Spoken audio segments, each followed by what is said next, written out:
Hello, welcome to Vlogmas. Yeah. The next most popular video that I've done is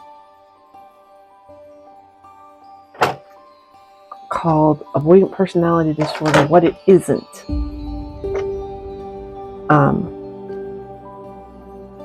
Alright. So, well, okay. I'm going with the assumption you know what it is. What it is this combination of personality traits that are response to an ongoing, long-term abusive pattern in the past. Oh, another little present or something, maybe? Okay, now we get to stick these all down. So,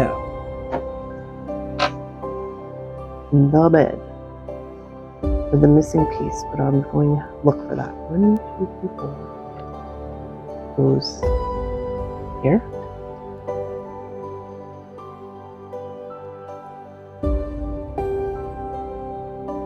Here.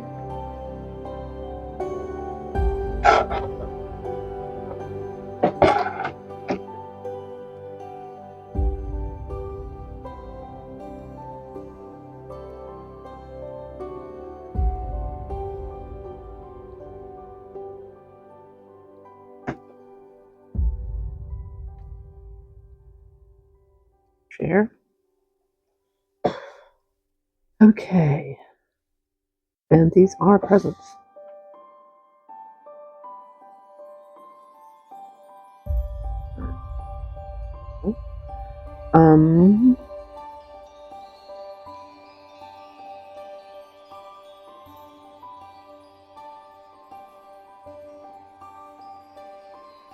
It's ridiculous that I'm trying to get these exactly in position.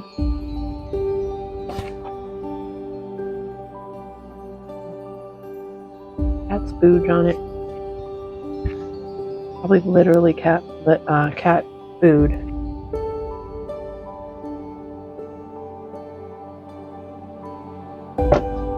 Those are some big presents in the room.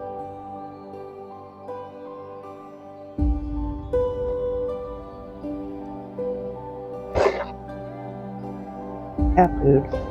Actually, Lily is on her stand eating right now. If you hear her. Back to the topic. What? Okay. I put these all sideways. Now I move this sideways. Compared to what I'm looking at. Alright. No, definitely it's sideways. No. There. See? Okay, this is the picture I'm looking at. It's exactly like that in the picture. Oh my lord. Focusing too much on this. So the thing is, when people have avoidant personality disorder, and I mean, like I've described it before, I said, you might get an alphabet soup of a diagnosis, who cares? But they tend to think that everything that's going on in their life is the avoidant personality disorder. And that therefore, when something happens, then they attribute it to the avoidant personality disorder. They think, okay, well, avoidant personality disorder doesn't really change. I'm stuck with this.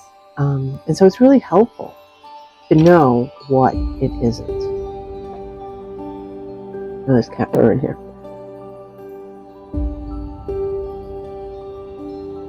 It is Lily that's been up here. She's very cute, but, she's a cat. Things happen. And I really Who cares if there's a piece of fur? Whatever, I'll figure it out later. So like I was saying,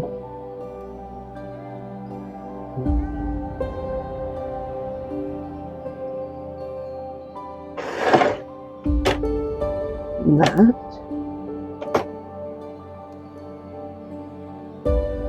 And I have to get it lined up precisely.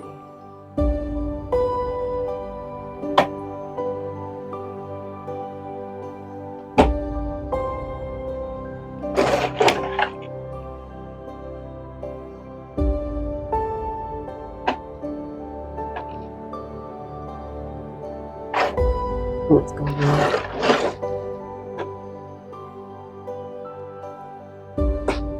Bingo. But it doesn't really draw me. Don't push the door. Oh god, I can't reach the door. I don't.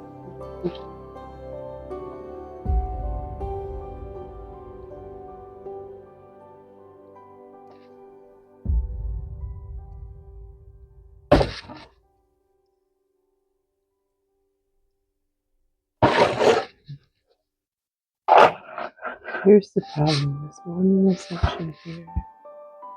Which way should I push? In a little bit. Speed it up.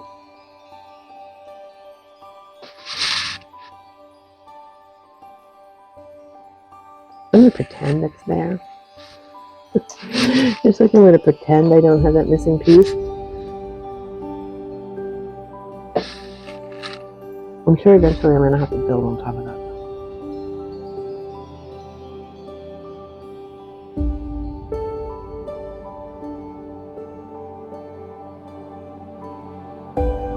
Oh.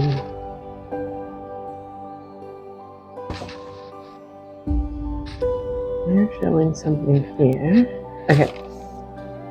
Go back. Maybe I've got them.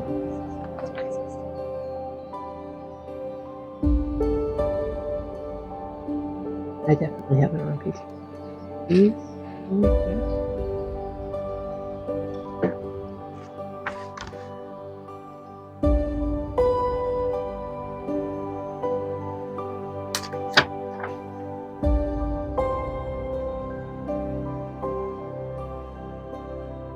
How far back did I screw this up?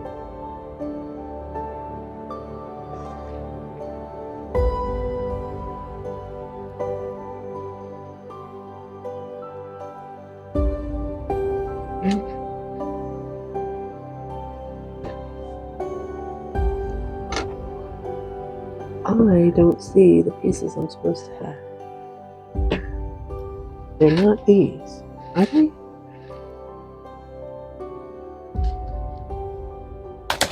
I'm supposed to have, or maybe they're inside out. Yeah, they're inside out. Okay. Yeah, the right piece. Inside out. Oh, I just touched that. Which is why it's not sticking down.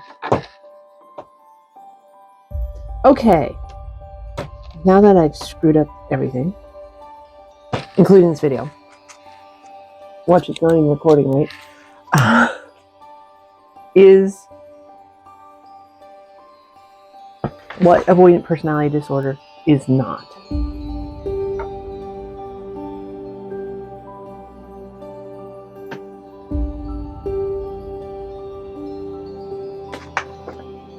First of all, despite the name, if you just avoid people, that's actually not what avoidant personality disorder is. That is a symptom of depression, which obviously, there we go, it pops right on now that I have the pieces in the right places. Depression is obviously comorbid a lot of the time with avoidant personality disorder, but it is a separate thing and it can be treated separately, and I highly suggest that you don't get stuck with thinking, okay, well, this is the diagnosis. I mean, the thing is, I must admit, I'm a complete kind of hypocrite. I do the same thing because I have a diagnosis. I've been told it again and again of complex PTSD, which is not the CPTSD you can find online. I've seen, I was traumatized when I was trying to look that up. There's some person saying, oh, it's childhood PTSD. It's not. That's Poppy.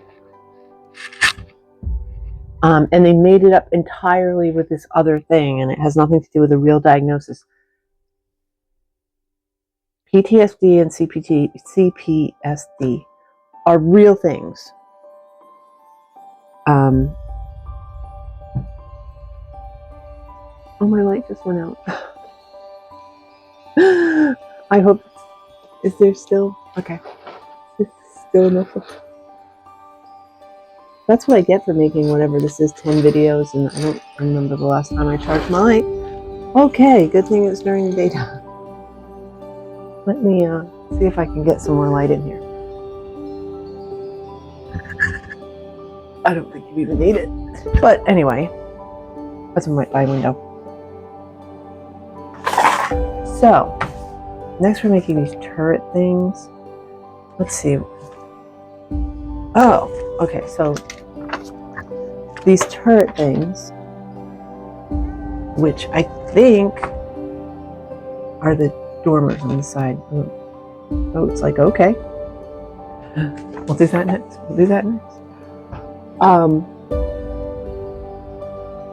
So yeah, if you're avoiding people, that is a symptom of depression and it can be treated, and go for it with getting that treated. If you have, like, you're ruminating about things that happened in the past, and it's like it's so extreme. I've talked about this before. It's so extreme that it's almost like you're reliving it. That is a symptom of complex PTSD. And again, there are different treatments for what you have. Now, in my case, the Avoidant Personality Disorder, like I said, the depression part of it, there was no therapy that helped the depression part of my history. There just wasn't. The complex PTSD, I never even tried to do therapy for that because, like, I don't know what it would be, and if it involves, I don't know what it would be. If it involves, like, going over, look at me screwing this thing. If it involves going over the experiences that I had and trying to, like, be desensitized, yeah, no. That's going to be a no for me. Those are super common. I don't want to know what Poppy just did over there.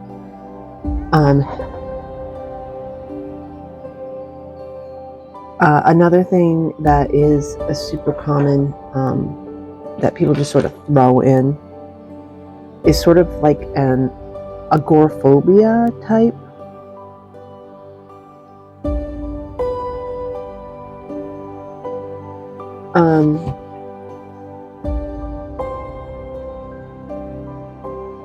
Set of symptoms where because again, there are a lot of people who they only feel safe around their family, so they're staying home all the time. But those symptoms are not part of Avoidant Personality Disorder. I'm not saying they're not horrible to deal with. I'm saying it's something different. And so if you go to somebody with a clue and you say, I have Avoidant Personality Disorder, they're not going to realize, and I know it's hard to find people with a clue, but if you do, they're not going to realize that you're also talking about these other symptoms. And you know, it's not like I'm saying go tell the whole world what your entire diagnosis is.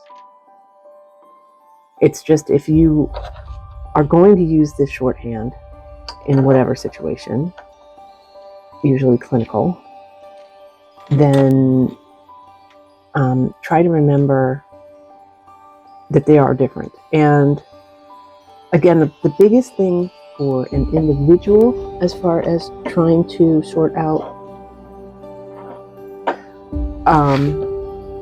what is, you know, going on with yourself is that avoidant personality disorder is like permanent.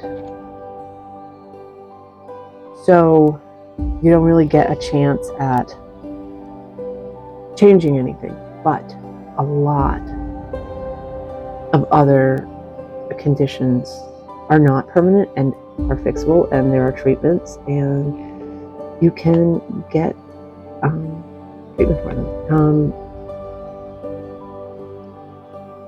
So that's one of the things. The other thing is, and then this is really gross, but it's also true. I mean, it's so horrible, but it's absolutely true, that a lot of the biggest complaints that people have about, well, because, you know, avoidant personality disorder, they're not like wild and crazy. They're not like abusive or anything like that.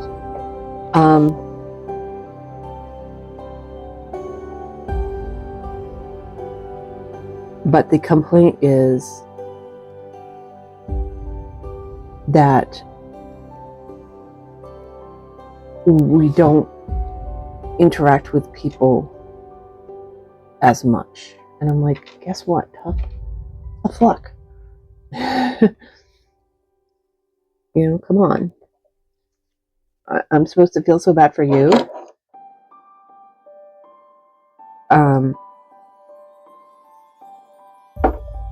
Whatever. So kind of being accurate about what you're saying is going to give us less of a bad rap. And the other thing is again, you're watching this online. I assume that you're looking up avoidant personality disorder. Great. Which means that there's a good chance you're interacting with people. Great. I mean, the more that people hear about this and know about this, it's going to help. I mean, I found out about what it was. Really, I mean, I got my diagnosis, and then I went off and found people who were describing it online. And the thing is that because I ran into people who were doing every symptom I've ever had, every interaction I've ever had in my world is avoidant personality disorder, which is not true. I was hearing things that had absolutely nothing. Oh, it's backward. What are you doing now? Everything's on backward.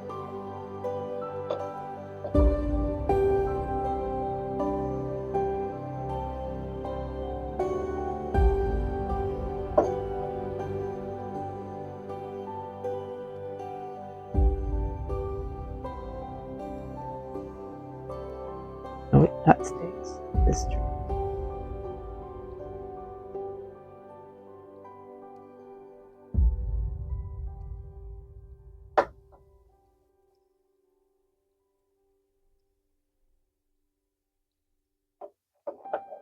And then this goes like this. Okay. But anyway, I mean, the thing is, if you go online and you're like, this is what I have avoidant personality disorder, and it includes not being able to leave my bed for a week. No, actually, that's not avoidant personality disorder. People with avoidant personality disorder might be underemployed, but they're employed. They might not have the relationships that they want, but they do have relationships with people. Like, I don't think I've ever run into somebody with avoidant personality disorder that had no relationships with anybody. You know, they still have relationships with their family of origin. They might have, I mean, usually it's one or two, like, very long-term good friends. And I mean, I don't mean like friends like on TV where they are in each other's back pocket. I mean somebody that you might not see them for 6 months, but then you can start right up again the way that you did, you know, when you knew them when you were growing up or whatever. That's super common.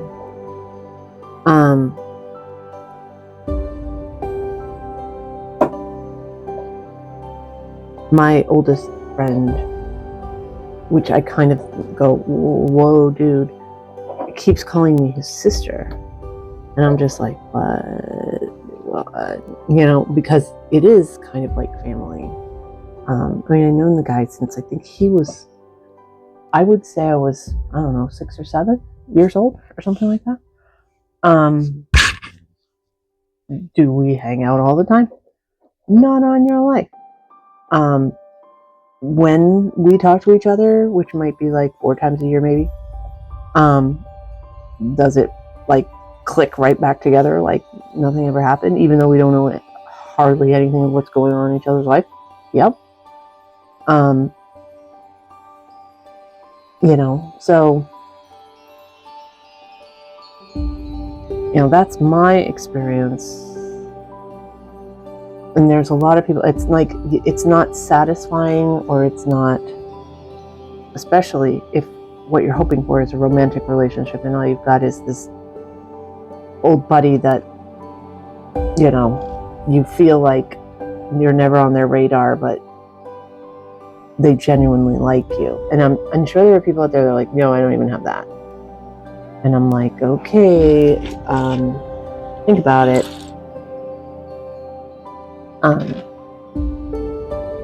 Think hard about it, because there is kind of this tendency to be like all or nothing and be like, okay, well, I don't have a sitcom friend, therefore I don't have a friend.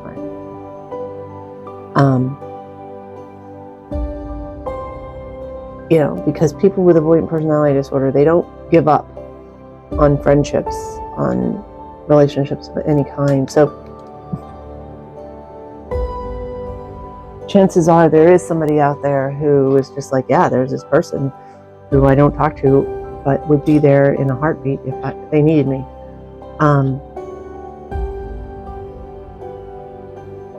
Which actually, the problem with that is, like this friend of mine, he assumes other people are going to act toward him like I act toward him. I mean, he gets totally offended, like, I don't know his birthday. He doesn't know my birthday. Who gives a crap? Not my thing. I kind of know his birthday, but I kind of like, please.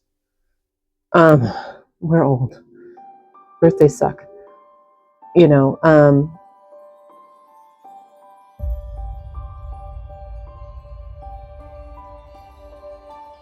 but he assumes that other people are going to be the same way. And then he's like, wait a minute, this person, I mean, this was my other ride or die, and they don't even remember who I am. And then it's like all messed up because of that. And I'm like, well, it's kind of normal for people to like forget about the people they grew up with. That happens all the time. He just assumes that everybody's going to be like me and have this bizarre vernacular that we can suddenly talk about, and he can talk to me about like intense things, and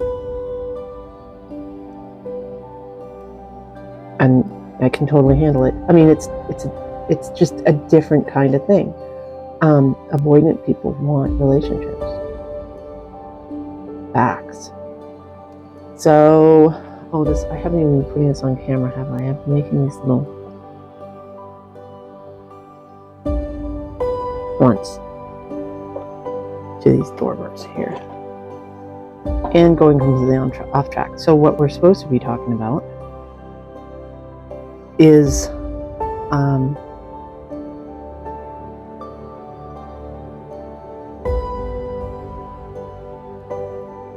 what avoidant personality disorder isn't. It isn't somebody who is just lonely. And I'm not saying that to be dismissive. Loneliness is like a super, super common part of having avoidant personality disorder, but it is not a symptom. Look at the DSM. It's not necessary to be lonely when you have avoidant personality disorder. It seems inevitable, but it's not necessary.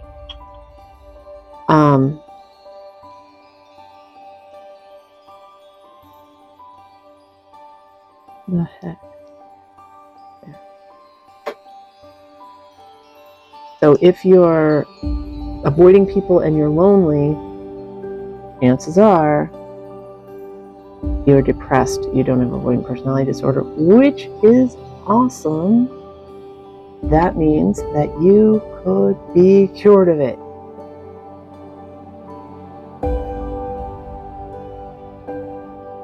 You see any little doohickeys here?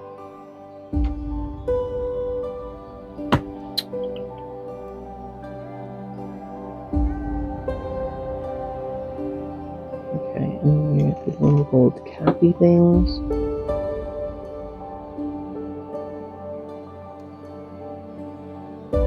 More gold cappy things.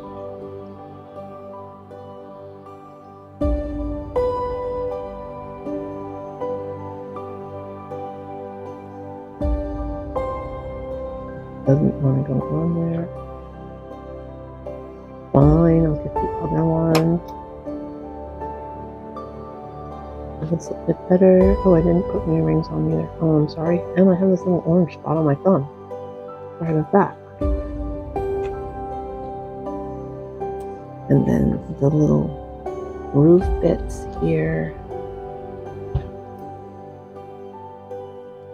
So yeah, that's in a nutshell what it isn't. Avoidant personality disorder could have comorbidities, but it's not somebody who is depressed or lonely or agoraphobic, or what was the other one I came up with that everybody always says that it is. And I'm too busy making these little dormers. Aren't they cute? This whole thing is cute. And then turn the page. Where do I put them? One like this. And one like this.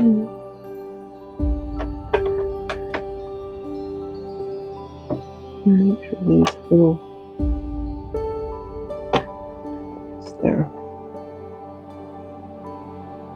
Presents. Massive presents. There's that. And I'm halfway through this book.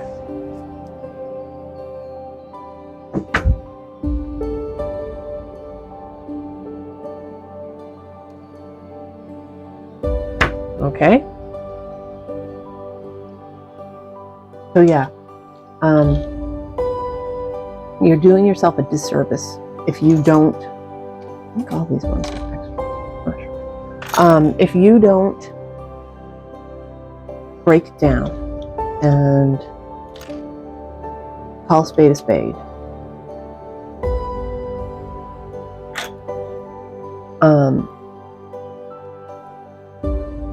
then you're going to be missing out on treatments that could help you.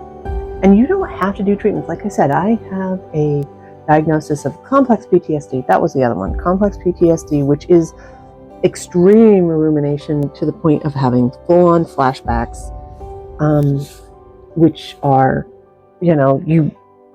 it's like, it's people say it's reliving whatever it is. It's more intense than that. I mean, you physically are like living it again, and you're there again, and you're having the same reaction again. I mean, I know what it is. So I have complex PTSD. I don't know what exactly the treatment is. I just haven't bothered because I'm not sure. I'm not sure that whatever they come up with as a treatment is going to do anything to make it better. And it could make the avoidant personality disorder worse. And no thank you. You know? So, okay, I'm aware of it. I know it. I don't have to do the treatment.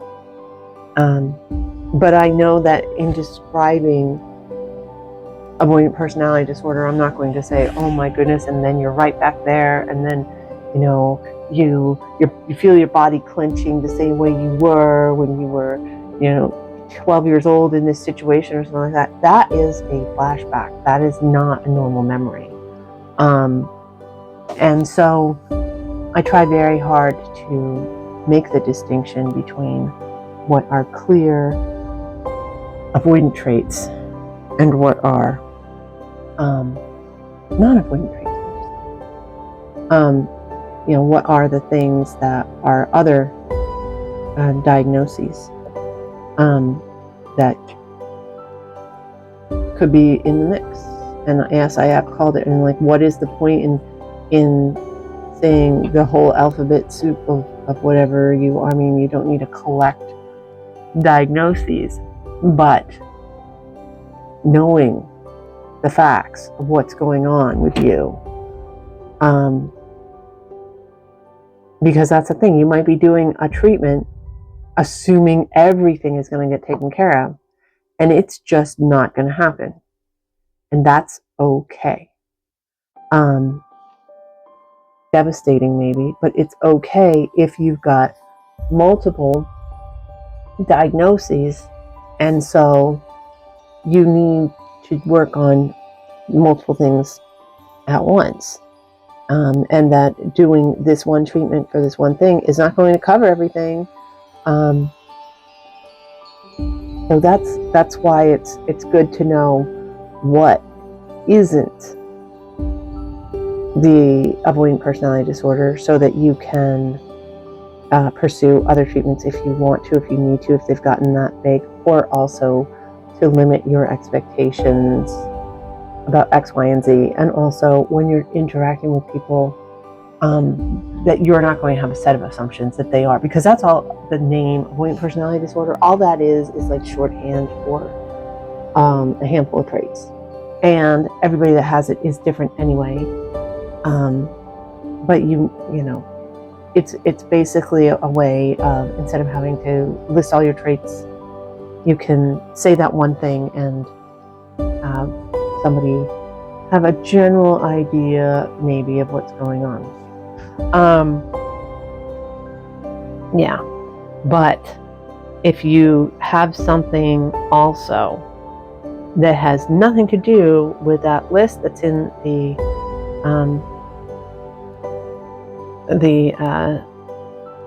list of criteria, the diagnostic criteria for avoidant personality disorder, you've got something else in addition, then you should bring that up. I have avoidant personality disorder and treatment-resistant depression or something like that. That's mine.